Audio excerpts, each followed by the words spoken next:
नमस्कार। आज हम बात करेंगे मनरेगा की। मनरेगा यानी महात्मा गांधी रोजगार गारंटी योजना, जो खासतौर से ग्रामीण क्षेत्रों के लिए।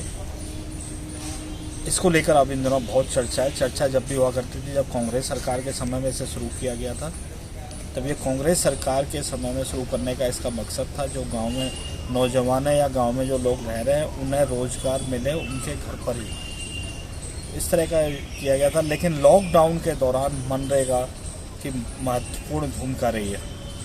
यहाँ मैं बता दूं, जब कांग्रेस के टाइम में ये शुरू हुआ था तो कई कारणों से भारतीय जनता पार्टी इसकी हमेशा आलोचना करती थी, कोई न कोई कारण हुआ करते थे। लेकिन अब भारतीय जनता पार्टी की जब सरकार बनी तो मनरेगा लॉकडाउन में मजदूरों का बहुत बड़ा हितैषी बनकर सामने आया। प्रदेश के अंदर या बाहर से आने वाले हमारे जितने भी प्रवासी कामगार और श्रमिक हैं, इनके हाथों को कार्य मिल सके, इसके लिए निरंतर प्रयास हो रहा है। और इसी क्रम को आगे बढ़ाने के लिए स्किल मैपिंग की एक कार्रवाई हो रही है। अब तक सफलतापूर्वक हम लोग 18 लाख से अधिक कामगार और श्रमिकों की स्किल मैपिंग की कार्रवाई को संपन्न कर चुके हैं। और मुझे बताते हुए प्रसन्नता है कि बहुत सारे लोग बहुत सारी टिप्पणियां क्या करते थे, लेकिन मेरा ये मानना है कि जितना भी प्रवासी कामगार और श्रमिक आ रहा है, ये हमारी बहुत बड़ी ताकत है। और इसकी ताकत अब तक देश के निर्माण में अपना योगदान दे रही थी। हम इस ताकत का इस्तेमाल उत्तर प्रदेश को और एक नए उत्तर प्रदेश के निर्माण के लिए कर रहे हैं। और इसीलिए स्किल मैपिंग के माध्यम से हर हाथ को काम और हर घर में रोजगार उपलब्ध कराने की इस कार्रवाई को प्रदेश सरकार ने आगे बढ़ाया है। लेकिन बहुत सारी खामियां भी हैं। मैं अभी जब लॉकडाउन के दौरान सरकार ने ऐलान किया, इसकी टोटल राशि में जो मनरेगा के लिए बजट आवंटित किया गया था उसमें कई गुना बढ़ोतरी भी की गई। लेकिन कुछ खामियां हैं इसमें, जिस तरह से कि इस एक परिवार से केवल एक ही व्यक्ति को रोजगार मिलता है गांव के अंदर। आज इंदौर में आप किस पोस्ट में थे वहाँ पर? अपना ये क्या नाम, असिस्टेंट। हाँ, वहाँ पर असिस्टेंट के पोस्ट पर थे, तो आपको क्या सैलरी मिलती थी? 9,000 रुपये। तो अब जैसे लॉकडाउन है, कोरोना है, तो आप किस तरह से अपने घर आए हैं और अभी यहाँ पर क्या कर रहे हैं? यहाँ पर अपना कभी ये मनरेगा में काम वाम मिल जाता है तो उसको करते हैं, पर करने में दिक्कत होती, फिर भी अपना समस्या है इसलिए करना पड़ता है। तो किस तरह की समस्याएं हैं, क्या स्थिति है परिवार की? परिवार की स्थिति बस यही है कि अगर काम नहीं करते हैं तो समस्या तो आएंगी और स्थितियाँ भी गड़बड़ हो जाएंगी, इसलिए करना पड़ता है। तो क्या लग रहा है कि अब आप जाएंगे, नहीं जाएंगे? नहीं, अब ये अपना कोरोना है तो ऐसी स्थिति में अब जाना भी मुश्किल है और जाना भी नहीं चाहते हैं अभी, क्योंकि अब ये समस्या है, आने जाने में परेशानी होती है। तो क्या लग रहा है कि मतलब जो लॉकडाउन है, आप कमा नहीं पा रहे हैं, आप घर को परेशानी, तो क्या महसूस कर रहा है आपका परिवार, या आप क्या महसूस कर रहे हैं?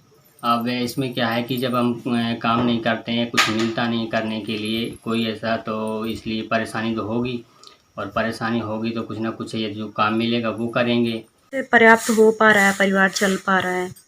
नहीं, मनरेगा में काम करने से पर्याप्त भी नहीं हो रहा, और फिर करने का अपने पास एक आध दो थोड़ा बहुत कर लिया, करने में परेशानी भी होती है, छाले पड़ते हैं। मनरेगा में काम किया नहीं है, होता भी नहीं है, और परिवार भी नहीं चलेगा उसमें। कुछ 1-2 दिन कर लिया तो इसमें कुछ नहीं होने वाला है। 365 दिन में से केवल 100 दिन काम मिलेगा।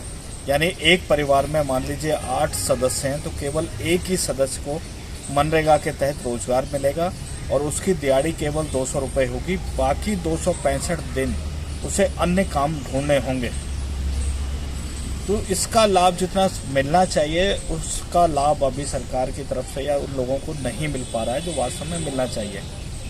यही वजह है कि जो शहरों से पलायन करके मजदूर गांव की तरफ गया है, बड़ी संख्या में यहाँ से मजदूर गया गांव की तरफ और उन्होंने मनरेगा की तरफ रजिस्ट्रेशन भी कराया। गांव में लोग अभी शहरों की तरफ लौटना नहीं चाहते। उसकी वजह यह है कि कोरोना का भय अभी व्याप्त है। जिस तरह से आंकड़े बढ़ रहे हैं शहरों में, चाहे दिल्ली की आप बात करें या बॉम्बे की बात करें, शहर जहाँ भी हो कोरोना के मामले बढ़े हैं।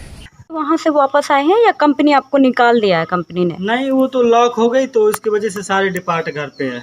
कंपनियां अपने वहाँ के जो सीनियर हमारे हैं उन्होंने किसी ने नहीं कहा, लेकिन जब कंपनी लॉक हो जाएगी इसके वजह से तो सबको अपने घर जाना ही पड़ेगा। तो आप क्या सोच रहे हैं, आप वापस जाएंगे?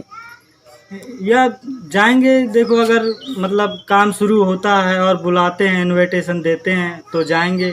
अगर नहीं इनविटेशन देते हैं तो कुछ गांव में रह के तो गुजारा हो नहीं पाएगा, इसलिए बाहर तो जाना ही पड़ेगा कमाने के लिए। और फैमिली भी है साथ में, तो फैमिली के गुजारे के लिए कहीं ना कहीं काम तो ढूंढना ही पड़ेगा। तो जैसे आप बता रहे हैं तो अभी आपकी जॉब भी छूट गई है, आपको जी। सैलरी भी नहीं मिल रही है, जी। तो आपको या आपकी फैमिली को किस तरह की समस्या का सामना करना पड़ रहा है? समस्याएं गांव में देखिए और सिटी की समस्या जो होती हैं तो अलग ही होती हैं। गांव में तो समस्या यही आती हैं कि लोगों को पूर्ण रूप से व्यवस्था नहीं मिल पाती है, काफ़ी खर्च में भी प्रॉब्लम आता है। फैमिली और मतलब ये है कि हमारे जो फैमिली मेंबर्स हैं और हम लोगों को जो फील होता है, तो अगर ये लॉकडाउन ज़्यादा दिन तक चलेगा तो यहाँ पे गांव में और अन्य कई गांव में, कस्बों में बहुत बुरा हाल हो जाएगा। तो अभी आप क्या कर रहे हैं गांव में? अभी गांव पे तो इस समय प्रधान जी जो गांव के प्रधान हैं, वर्तमान प्रधान, और मुख्य यहाँ के गांव के जो विकास करने के साथ साथ जो कर्मचारी हैं उनके यहाँ से मतलब मनरेगा का काम चल रहा है। इसी के सभी लोग जो करने योग्य हैं वो भी कर रहे हैं और जो नहीं भी हैं करने योग्य वो भी कर रहे हैं। जो लोग करते रहे तो उनके तो हाथ मजबूत हैं, और जो कलम चलाने वाला व्यक्ति उनके हाथों में तो छाले पड़ेंगे ही पड़ेंगे। तो हम लोगों के हाथों में छाले पड़ गए, फिर भी फैमिली को चलाने के लिए हम लोग कर रहे हैं। तो मनरेगा कितना कठिन काम है मनरेगा का?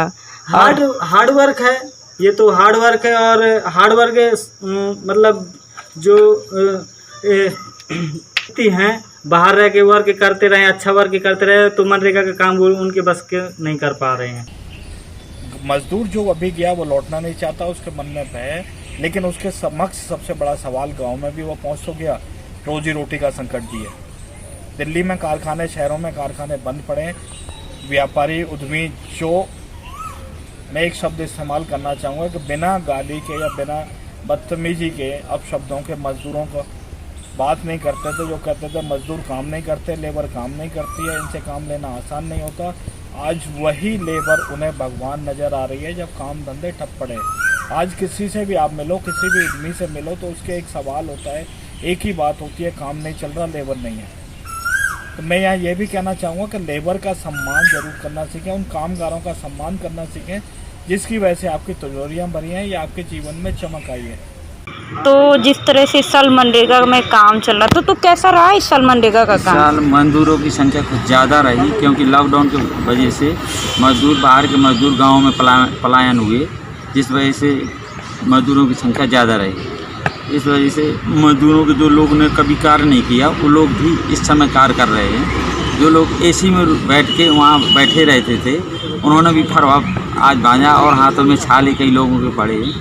ये मजबूरियाँ उनकी, क्योंकि घर चलाना, परिवार चलाना नहीं कर रहे तो कैसे चल रहा है? समस्या ही सरकार की योजना है, इसमें मजबूरियाँ सरकार के लोगों की कि इसमें कार्य कर रहे हैं, उनको शौक़ नहीं करने का, लॉकडाउन की वजह से सिर्फ कार्य कर रहे हैं। तो क्या लग रहा है कि जो हमारे कितना प्रतिशत युवा है जो इस साल खंती का काम कर रहा था? इसमें पहले की अपेक्षा ये मान के चलिए कि दुगना है पहले की अपेक्षा। पहले अगर 30 लोग कार्य करते थे, इस समय 60 लोग कार्य कर रहे हैं। तो इसमें कितना मतलब 30% युवा माने जो बाहर का आया था क्या? नहीं, 50% मान के चलिए युवा। हाँ, युवा मतलब उसका औसतन देखा जाए पहले की अपेक्षा 50% बढ़ोतरी हुई है पहले की अपेक्षा।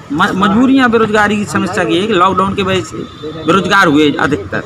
पहले तो चलो किसी कंपनी में शिफ्ट थे, अब उनके कंपनी से भागा गांव में रहने लगे, तो अब यहाँ गांव में रहना है तो क्या करेंगे? नरेगा है और बाकी क्या, कुछ नहीं।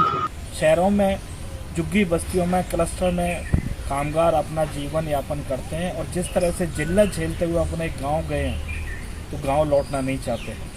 लौटेंगे, वक्त आने पर लौटेंगे, लेकिन फ़िलहाल लौटने की स्थिति में नहीं है और इंडस्ट्री की जो हालत है वही हालात रहेंगे फ़िलहाल। तो उसके लिए एक बहुत बड़ा सवाल है कि अब सरकार को चाहिए कि कम से कम जो 200 रुपये अभी एक परिवार के एक सदस्य को मिलती है मनरेगा के तहत, वो कम से कम 250 रुपये किया जाना चाहिए और एक परिवार में से एक सदस्य के बजाय 2 लोगों को रोजगार दे। और अभी जो 265 दिन जो काम नहीं मिलेगा, केवल 100 दिन मिलेगा, उसे 200 दिन कर दिया जाए, जिससे कि उन लोगों को राहत मिले और परिवार का वो भरण पोषण आसानी से कर सकें।